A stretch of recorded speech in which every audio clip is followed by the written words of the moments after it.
मिसाल यूसुफजई, उनको मुबारक हो, वो सेनेटर बनी है और उन्होंने साथ कहे कि मुझे मेरा इनाम मिल गया है।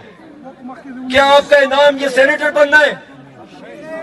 आपका लीडर जेल में पड़ा है 2 साल से और आप कह रही हैं कि हमें इनाम मिल गया मेरा।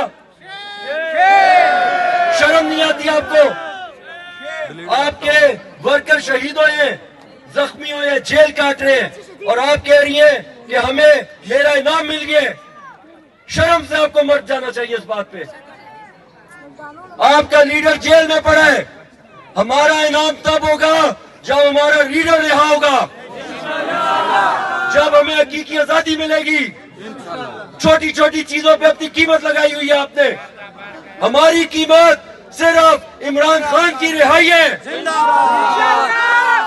दूसरी बात, फिर जान को